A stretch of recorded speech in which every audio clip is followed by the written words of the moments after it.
So welcome back to my channel, and today is a fun day and I want to teach you how to be your own interior designer.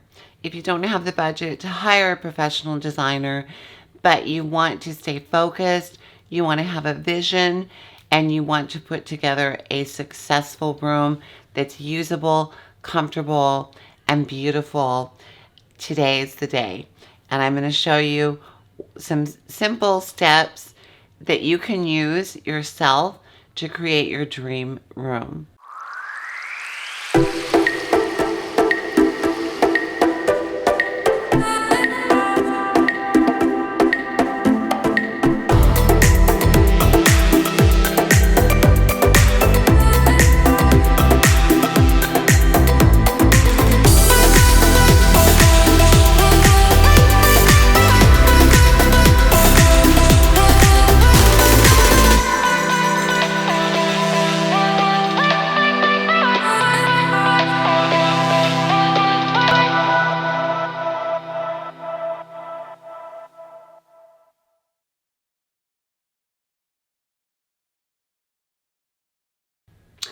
Okay, so what you're going to need, you're going to look for a 1/4-inch architectural ruler scale, and you're going to look on it, and you're going to find a 1/4-inch.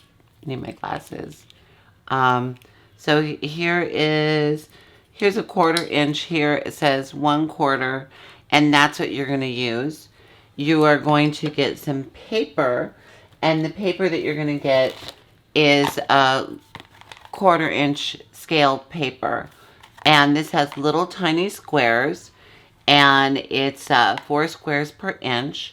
And what that means is that each one of these squares inside of this on this sheet, each one of those squares is 1 foot by 1 foot, so that you can draw out your room to scale, and you'll know exactly how your furniture is going to fit.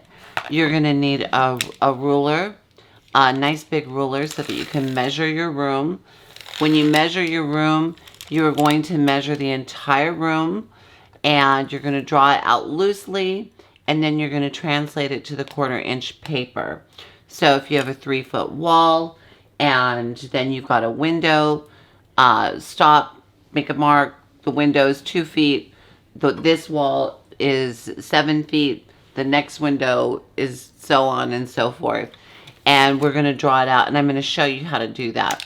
You're also going to want to take your ruler out with you when you go shopping, so that you don't buy the wrong size.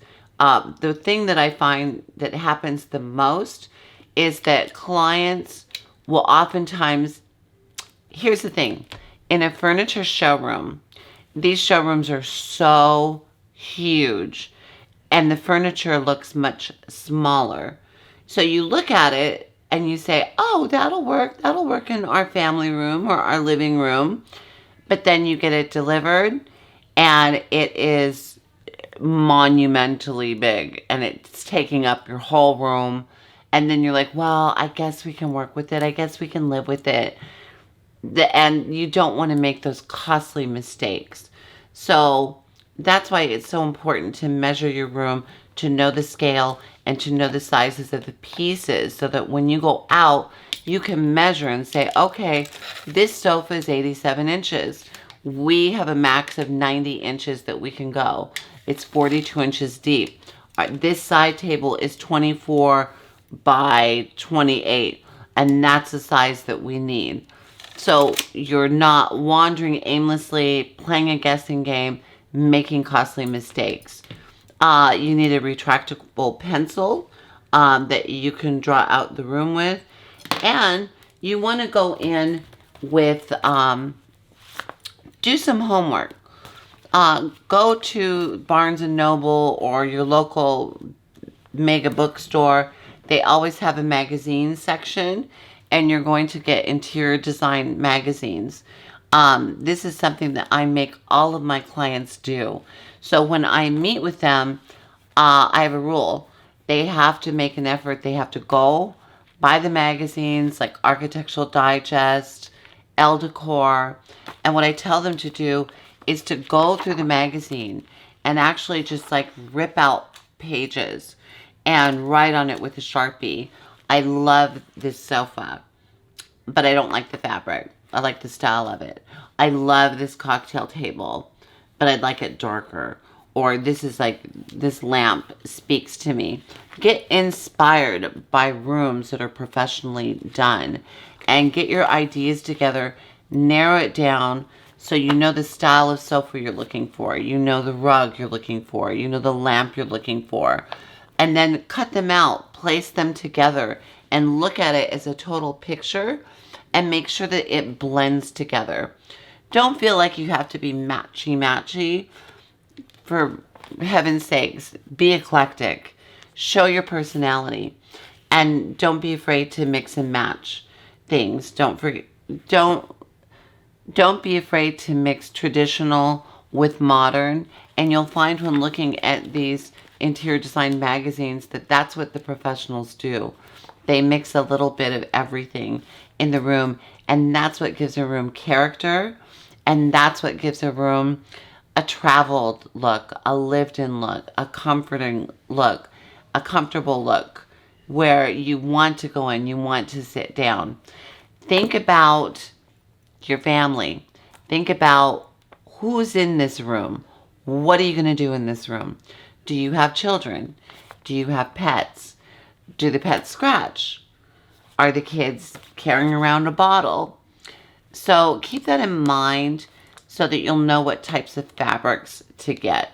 Obviously, if you've got a toddler and a cat, you're not going to do a white silk sofa. So we're going to talk about fabrics and things like that moving forward. So that's about all you need. And let's get started with drawing our room. And I think today we're going to do an imaginary design job for, let's say, Bob and Sally, and Bob and Sally Jones. And Bob and Sally Jones have let's say they have an 8-year-old. And let's say that they have a dog, a big dog, and they entertain a lot. And this is going to be like a great room. So they're going to watch TV in this room. They're going to have family time in this room. They're going to entertain in this room and basically hang out and live in this room. I like rooms, even if it's a living room, to be comfortable. I never want somebody to have a room that they don't, that they feel uncomfortable going and sitting in.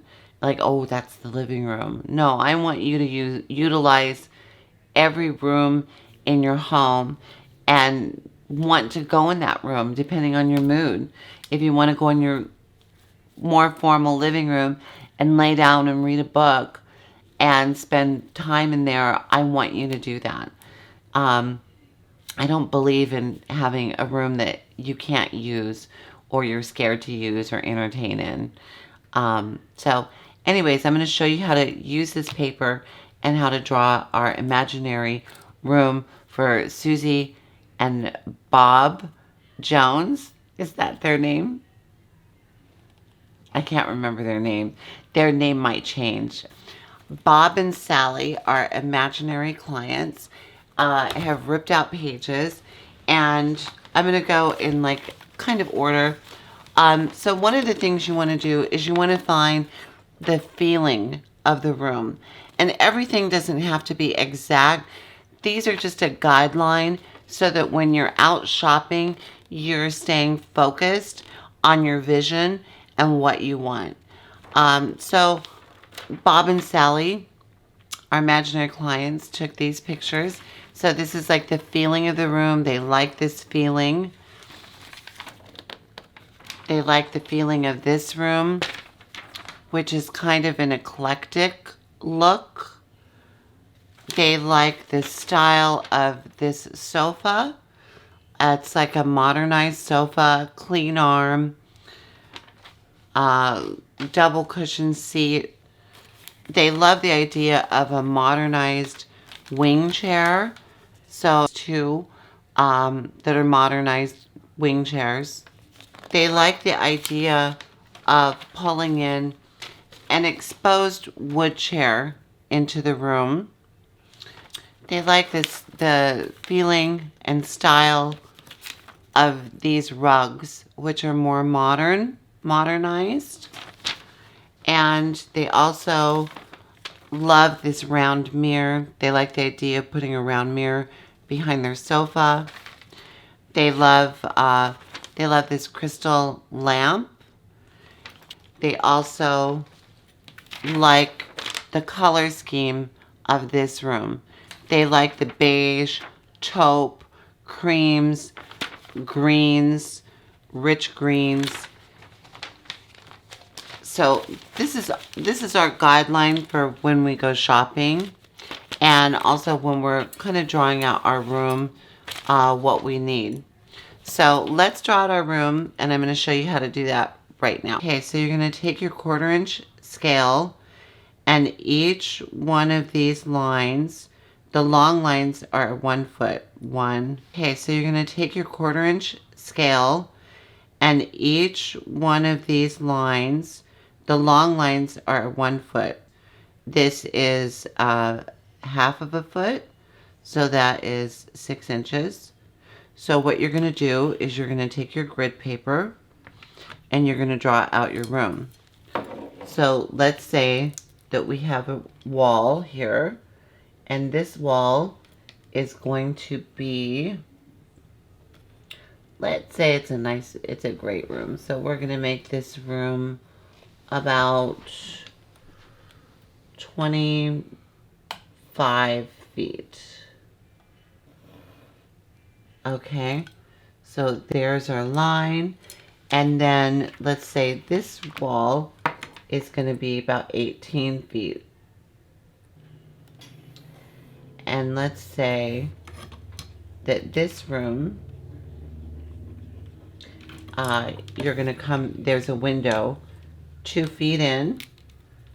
So you're going to go 2 feet, and you're going to just draw a little line about 6 inches out. And that window is going to be 4 feet long. And you're just going to draw that window out like that. Say, and then on the other side, we have another window, 2 feet in. And it's going to be 4 feet long. So there's our second window. And then we'll say that this has a, let's say it has a 7-foot wall. And let's say that's leading off into a hallway. And let's say this wall was going to be about the same. Oh, actually, maybe it's not. Maybe this wall is 12 feet. And let's say that this is a hallway going down. We're not doing the hallway, so we really don't need to do much except just draw a little line there to indicate it's a hallway. And we'll pretend like this is the kitchen area over here. And this is our main area that we're going to focus on here. So I've got these magnetic pieces that I use. And don't worry, if you don't have magnetic pieces, you can use your 1/4 inch scale paper and you can just cut out little squares. So you can cut out a rectangle to represent a 90-inch sofa, 90 by 42. So let's say we have a 90 by, actually we can go deeper. Let's do a 90 by 44. We're going to put it on this wall here. And what I like to do is I like to do a console behind the sofa. We're going to find a narrow console table, long and narrow. So let's do a 74 by 20. And on that,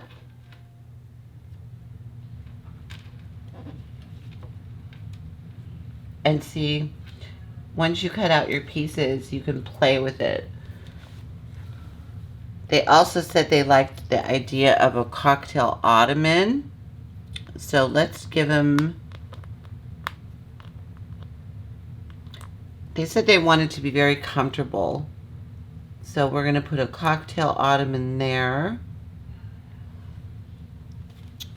And then on this side, let's do a pair of wing chairs.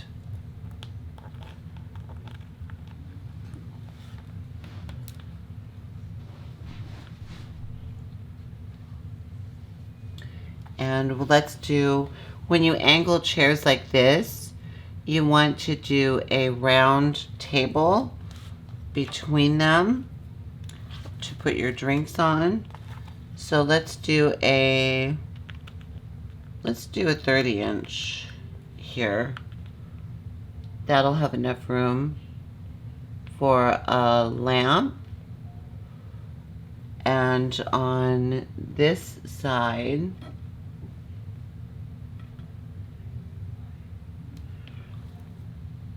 we are, actually, let's do this side. This side, we want to do a table. Let's do a 24 by 28 table here.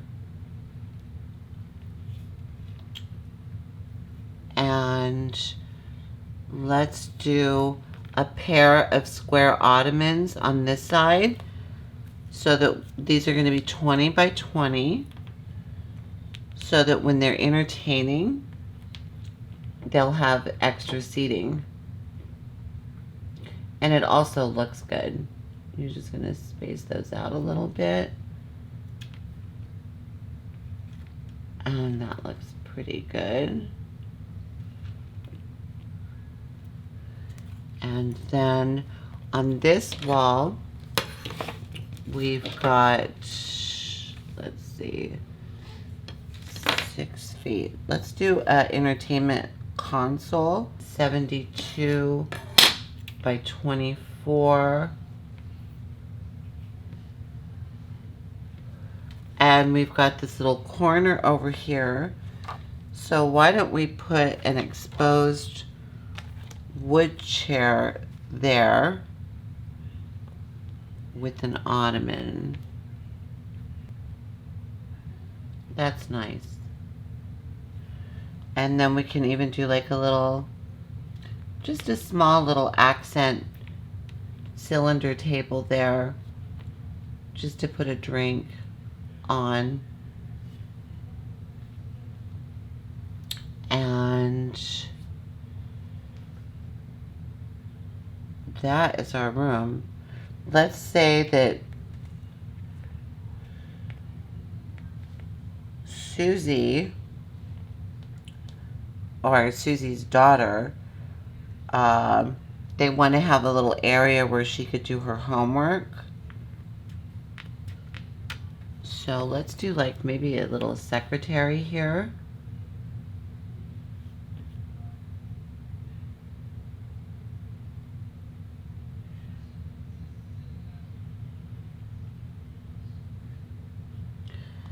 And then we need a little chair.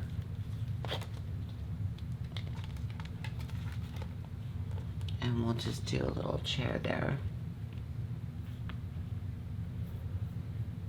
so that we could put a computer there. And we have like a little area where she can do her homework. And that's our room. And then in this corner, what we'll do is we'll do a big tree.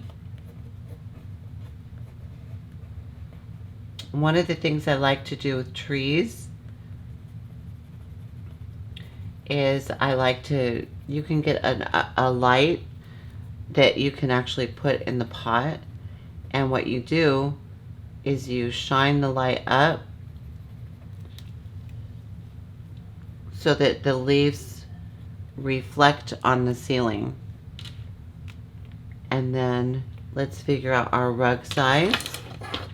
And I'm guessing 9 by 12.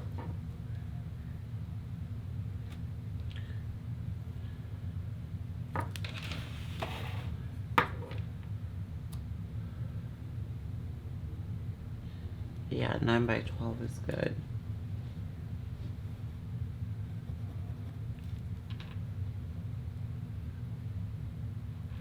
And that's a standard rug size.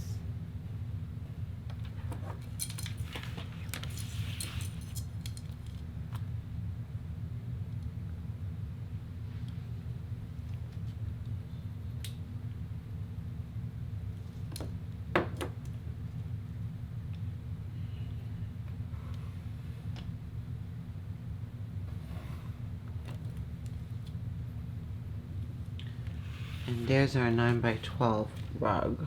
You can even move these off the grid a little, so it has more access.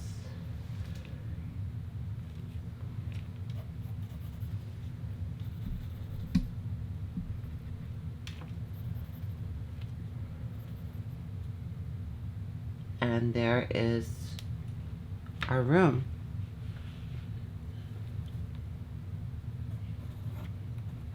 Bob and Susie Jones.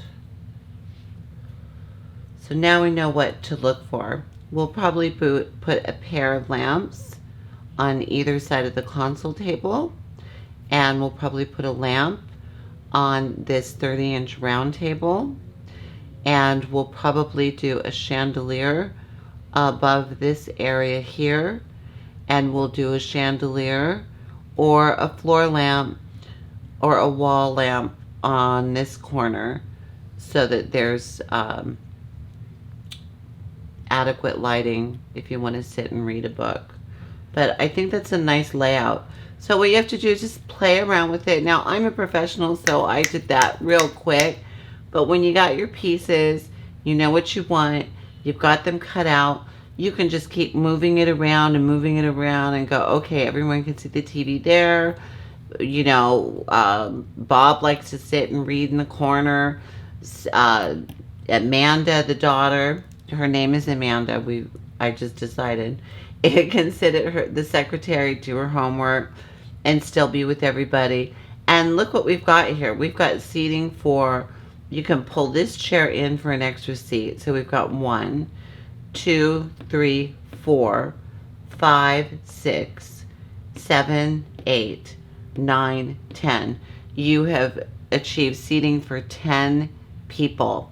If you're having a party, the cocktail ottoman can move out and someone can actually, a couple people can sit on that. So you can actually seat 12 people with this layout. So it's very functional. So think about the function. There's our room. Paint stores have free samples to everyone. Home Depot, Lowe's, Sherwin-Williams, Benjamin Moore, all these stores have free samples. And what you want to do is you want to go get your ideas together, get your vision board, your pictures, and go in and just grab a ton of samples. I always have tons and tons and tons of samples. But the reason you want to do this is because everyone's lighting is different, especially with certain colors.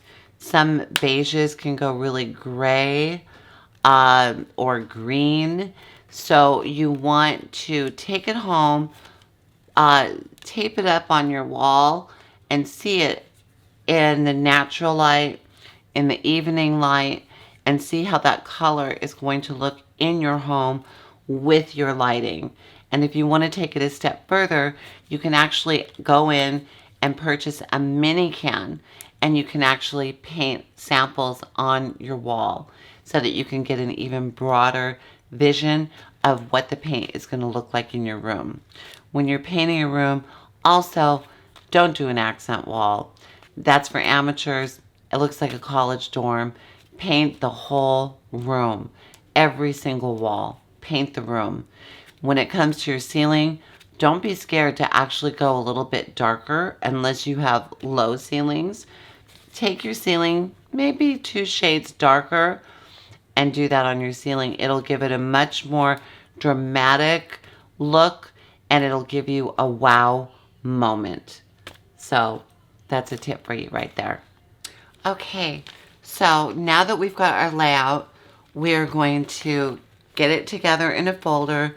We're going to bring this so that we have all our dimensions. So when we're shopping, we know what size we need to get and exactly what we're looking for. We've got all of our idea pictures here that we're going to put in our folder, so we'll stay focused. And we're going to bring our tape measure so that we don't have to ask a salesperson if you got a tape measure. You don't want to do that. That's another thing we're going to talk about when we get to the furniture store. But you want to bring your tape measure. Bring a nice big one. This is a 25-footer so that you can measure the products as you're going along. So we're going to take that, our idea pages, and our tape measure, and let's go shopping.